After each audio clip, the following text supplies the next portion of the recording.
বন্ধুরা, মূল ঘটনাটি শুরু করার আগে তোমাদের বলতে চাই, তোমরা শুধু আমার গল্প শোন, কিন্তু আমার চ্যানেলটি সাবস্ক্রাইব করো না আর ভিডিওতে লাইক করো না।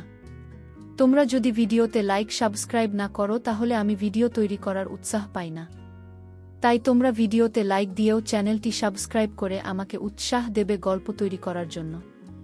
আমি তোমাদের আজ এমন একটি গল্প শোনাবে যা শুনে তোমাদের মাথাটা গরম হয়ে যাবে। তাহলে চলো বন্ধুরা, বেশি কথা না বলে মূল ঘটনাটি শুরু করি।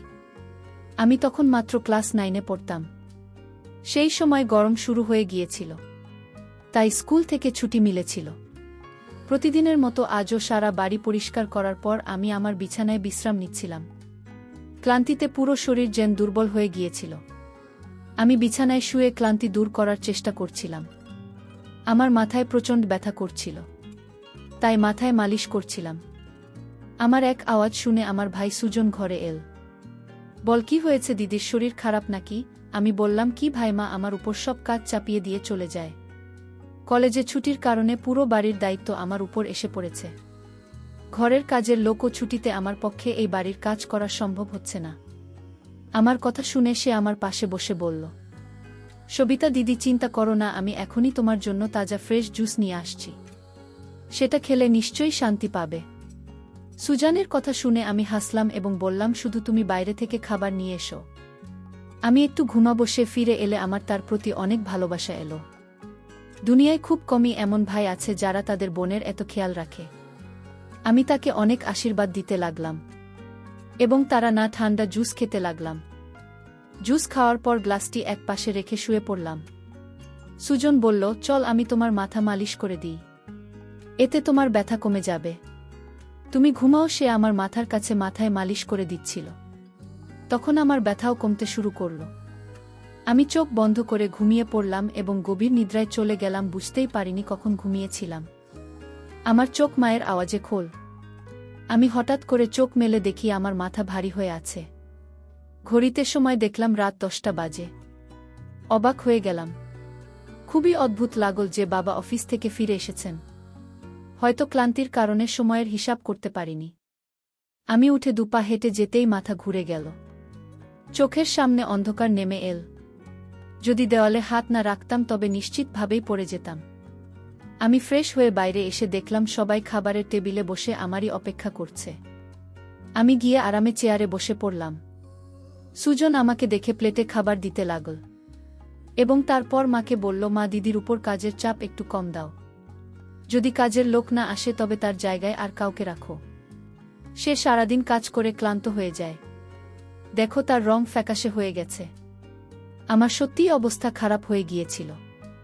আমি বেশ ক্লান্ত অনুভব করছিলাম। আমার মা এবং বাবা দুজনেই জব করতেন, কারণ শুধু বাবার চাকরির উপর নির্ভর করে বাড়ি চালানোও কঠিন ছিল। তারপর আমাদের পড়াশোনার খরচও কিছু কম ছিল না। তাই আমার মা ও সেই একই কোম্পানিতে চাকরি করতেন যেখানে বাবা কাজ করতেন। আমি আর সুজন কলেজে যেতাম, কিন্তু এখন গরমের ছুটির জন্য আমাদের বাড়িতে থাকতে হচ্ছিল। আমি লক্ষ্য করেছিলাম যে গত কিছুদিন ধরে সুজন আমার সাথে কিছু বেশি খেয়াল করছে। যখন থেকে আমার ছুটি শুরু হয়েছে সে আমার খুব যত্ন নিতে শুরু করেছে। যদি আমি বাড়ির কোনো কাজ করতাম, সে এসে আমায় সাহায্য করত। আমি যদি ক্লান্ত হয়ে যেতাম সে আমার মাথায় টিপে দিত। আমি তাকে না করতাম, কিন্তু সে বলতো না, তুমি ক্লান্ত হয়ে গেছ, এত কাজ করা আমার অধিকার আছে যে আমি তোমাকে স্বস্তি দিই। আমিও চুপচাপ শুয়ে থাকতাম। কিন্তু এক রাতে যা ঘটল তাতে আমার হুঁশ উড়ে গেল। সুজন কি কখনো এমন কিছু করতে পারে? আমি আমার ঘরে ঘুমাচ্ছিলাম। মাঝরাতে মনে হলো কেউ আমার ঘরে এসেছে। আস্তে আস্তে হেঁটে আমার বিছানার কাছাকাছি এসেছে।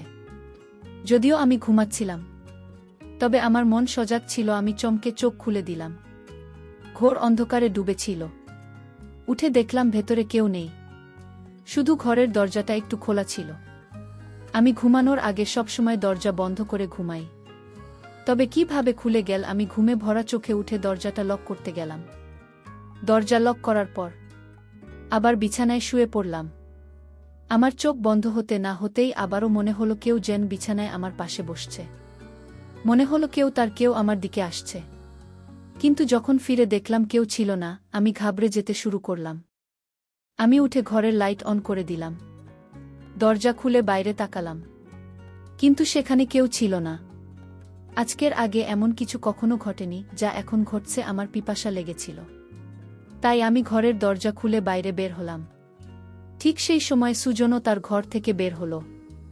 আমাকে দেখে এসে জিজ্ঞেস করল, কি ব্যাপার দিদি, তুমি এখনো জেগে আছে? আমি উত্তর দিলাম, কিছু না, শুধু মনে হলো যে ঘরে কেউ আছে। পানি খেয়ে আমি আবার ঘুরে এলাম, এবং সেও আমার পেছন পেছন এলো। সে বলল, তোমার ভয় পাওয়ার দরকার নেই। যদি ভয় লাগে তাহলে আমি তোমার পাশে শুয়ে যাই। আমি তাকে না করে বললাম, না, তোমার ঘুম নষ্ট করার দরকার নেই, তুমি তোমার ঘরে ঘুমাও। কিন্তু সে জিদ করল, আমি তোমাকে কোনো অবস্থাতেই একা ছেড়ে যেতে পারবো না। তোমার শরীর খারাপ হতে পারে, আমি তোমার কষ্ট দেখতে পারি না। তুমি ঘুমিয়ে পড়ো, আমি এখানে শুয়ে থাকি। শেষমেশ বিছানায় গিয়ে শুয়ে পড়লাম এবং সে বালিশ নিয়ে সোফায় রাখল এবং সেখানে শুয়ে পড়ল। সেদিন রাতে আমার মনে হলো যেন কেউ আমার পাশে বসে দীর্ঘক্ষণ আমাকে দেখছে। আমি ভাবলাম এটা হয়তো মনের ভুল ছিল। সবকিছু জেনে একটি স্বপ্নের মতো লাগছিল। পরের দিন সকালে যখন আমি উঠলাম, আমার মেজাজ খুব অদ্ভুত ছিল। কিন্তু যখন আমি আমার ভাইয়ের দিকে লক্ষ্য করলাম, আমি অবাক হয়ে গেলাম। আমার জামা এলোমেলো ছিল। আমি বিস্মিত হলাম, কারণ এর আগে আমি কখনো এভাবে আর আমি ঘুমাইনি। আজ সে খুব খুশি মনে হচ্ছিল। জানি না কি কারণে। আমি তাকে জিজ্ঞেস করলাম। সে বলল, আমি তো প্রতিদিনই এত খুশি থাকি, যারা আপনাদের মতো বোন থাকে সে কেন খুশি হবে না? বাড়ির সব কাজ শেষ করে যখন আমি বসলাম তখন সুজন আমার কাছে এল। বলল, দিদি, আমি তোমার মাথায় মালিশ করে দিই। তার আচরণগুলো অদ্ভুত লাগছিল। আমি বললাম, এটা তোমার কাজ নয়, যাও তোমার বন্ধুদের সঙ্গে ঘুরে এসো, আমার মালিশের দরকার নেই। আজ আমার মাথা ব্যথা নেই। কিন্তু সে আমার কথা শুনল না এবং নিজে আমাকে বলল, দিদি, তোমার কোনো কথা আমি শুনব না। তোমার কষ্ট দেখলে যে আমারও কষ্ট লাগে, তাই আমি তোমার মাথায় মালিশ করে দিই, যাতে তুমি ঘুমাতে পারো। আপনি এত নাটক করবেন না। ভাগ্যবানরা এমন ভয় পায়। আমার মতো ভাই তুমি পেলে দিদি। আমি তোমার মাথায় মালিশ করে দিলে তখন তোমার কি সমস্যা হতে পারে? আসুন, আমি তোমার মাথার মালিশ করে দিই, এতে তোমার অনেক শান্তি লাগবে। সে আমাকে তুলে ঘরে নিয়ে গেল। আমি বিছানায় বালিশে শুয়ে পড়লাম।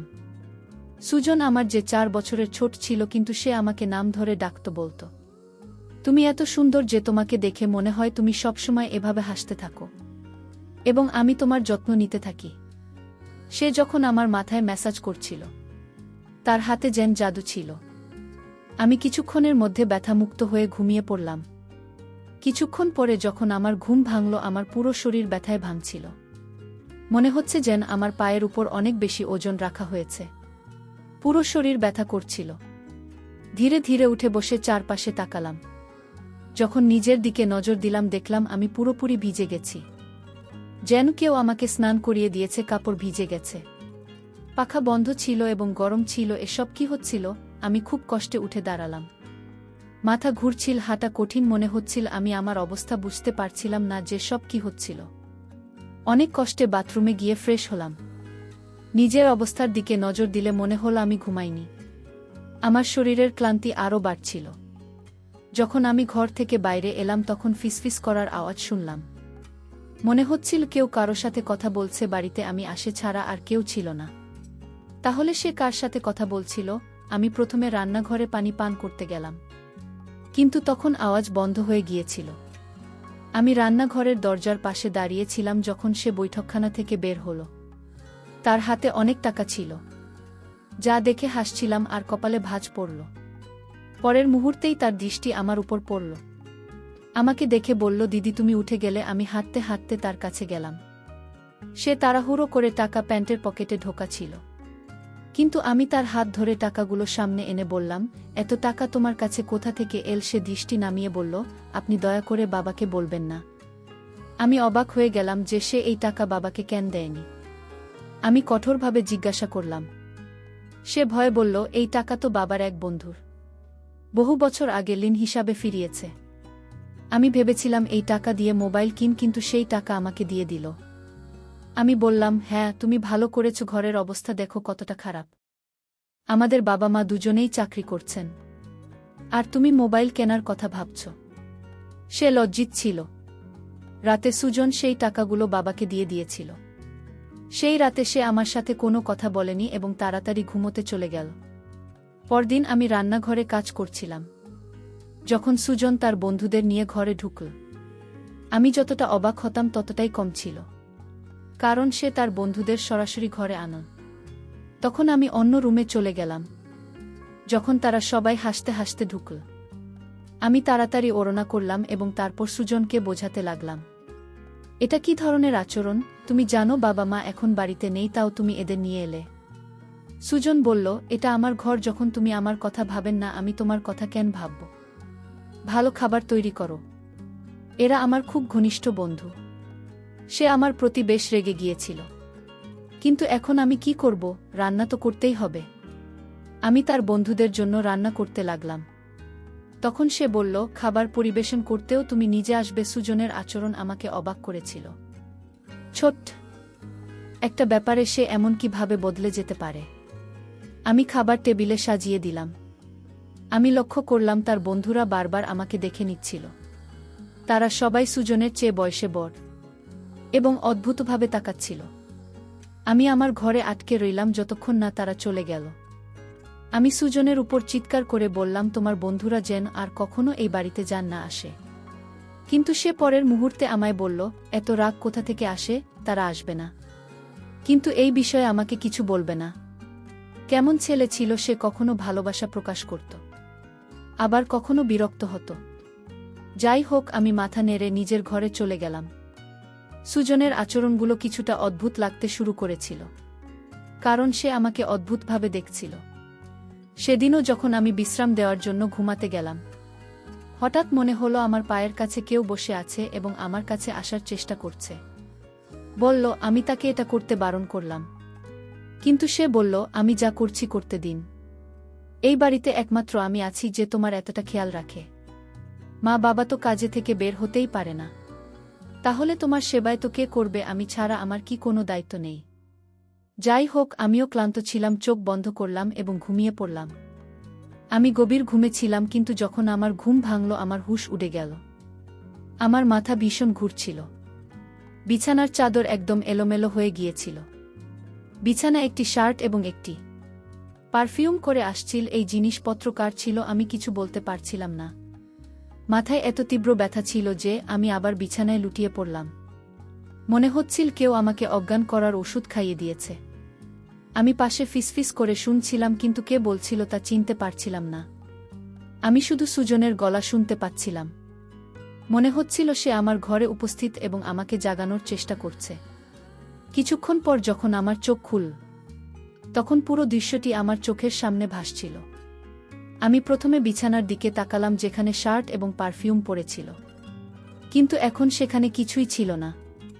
আজও আমার অবস্থা বেশ অদ্ভুত ছিল। আমি বাচ্চা ছিলাম না যে সবকিছু বুঝতে পারবো না। বাড়িতে আমি এবং সুজন ছাড়া আর কেউ ছিল না। তাহলে আমার ঘুমানোর পর এমন কি হতো যে আমার পুরো শরীর যেন পানিতে ভিজিয়ে দেওয়া হয়েছে? এই শুধু নয়, আমার শরীর ব্যথায় ভেঙে পড়েছিল এবং একেবারে ফ্যাকাশে হয়ে গিয়েছিল। প্রতিদিন সুজন আমার রুমে আসার চেষ্টা করছিল, কিন্তু আমি কোনো না কোনো অজুহাত বানিয়ে আমার ঘরে চলে যেতাম। মাথায় অদ্ভুত সব চিন্তা আসছিল। শরীরও বেশ খারাপ ছিল। আমার অবস্থা দেখে মাও চিন্তিত হয়ে পড়েছিল। তিনি বললেন যে পরের দিন অফিস থেকে ছুটি নিয়ে আমাকে ডাক্তারের কাছে নিয়ে যাবেন, যাতে বোঝা যায় আমার কি সমস্যা। সেদিন রাতে আমি বারবার জেগে উঠেছিলাম এবং ঠিকমতো ঘুমাতে পারিনি। পরের দিন আমার বাবা মা সবসময় মতো তাদের কাজে চলে গিয়েছিলেন। হয়তো তারা আমার চিন্তাই করেননি। আমি নিজেই ডাক্তারের কাছে গেলাম। সেখানে ডাক্তারের রিপোর্ট যা দেখলাম তা হলো আমি নাকি মা হতে চলেছি।